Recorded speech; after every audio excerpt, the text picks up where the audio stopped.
বৈষ্ণোদেবী মন্দির জম্মু ও কাশ্মীরের ত্রিকুটা পাহাড়ে অবস্থিত।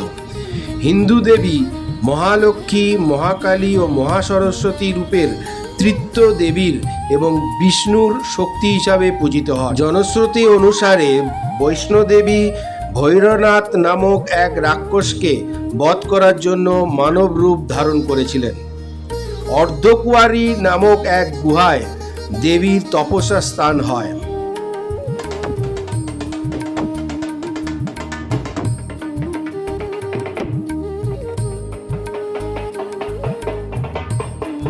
আঠারোশো সাল থেকে মহারাজা গুলাব সিংয়ের ধর্মার্থ ট্রাস্টের অংশ হিসাবে এই মন্দিরটি পরিচিতি লাভ করে। বর্তমানে শ্রী মাতা বৈষ্ণোদেবী শ্রাইন বোর্ড দ্বারা মন্দিরটি পরিচালিত হয়, যা জম্মু ও কাশ্মীরের সরকারের আইন অনুসারে প্রতিষ্ঠিত হয়েছে।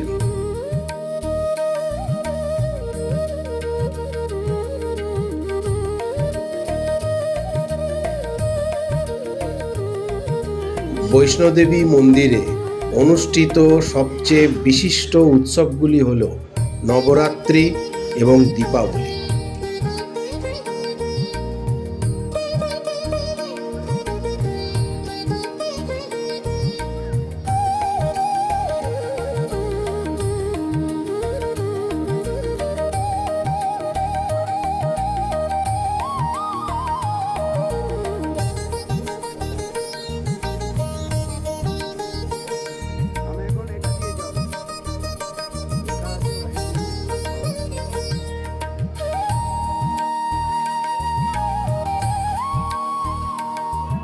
এটি ভারতের অন্যতম পবিত্র এবং বহুল ভ্রমণকৃত তীর্থস্থান, যেখানে লক্ষ লক্ষ ভক্ত জয় মাতা দি ধ্বনি দিয়ে দেবীর দর্শন করতে যান। মহাভারতে আছে যে কুরুক্ষেত্রে যুদ্ধের আগে পাণ্ডবরা বৈষ্ণোদেবীর পূজা করেছিলেন, যা দেবীর প্রাচীনত্বের প্রমাণ।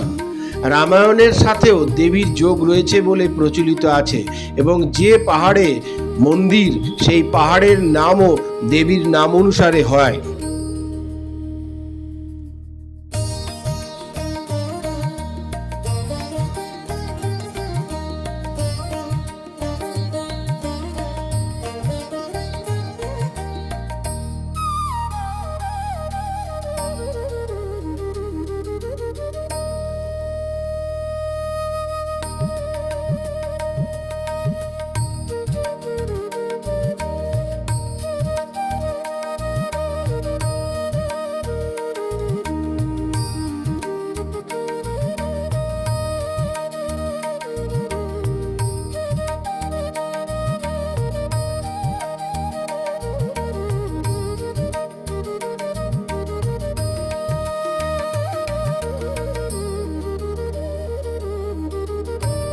বৈষ্ণোদেবী মন্দিরটি কেবল একটি ধর্মীয় স্থান নয়, এটি ভক্ত, বিশ্বাস এবং ভারতীয় পুরাণের এক জীবন্ত ইতিহাস, যা যুগ যুগ ধরে ভক্তদের আকর্ষণ করে আসছে।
বৈষ্ণোদেবী মন্দির যাবার দুটো রাস্তা আছে, একটি প্রাচীন বানগঙ্গা থেকে, অন্যটি নব্য তারাকোট থেকে।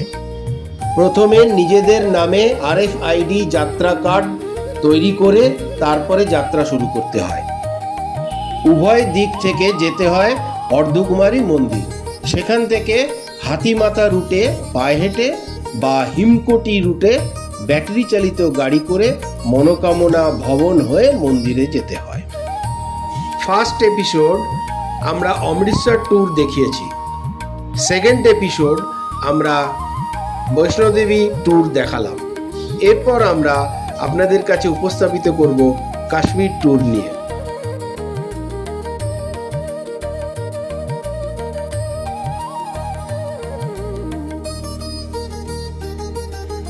আমার ভিডিও দেখতে থাকুন, ভালো লাগলে লাইক, শেয়ার, সাবস্ক্রাইব করে আমাকে উৎসাহিত করবেন। নমস্কার।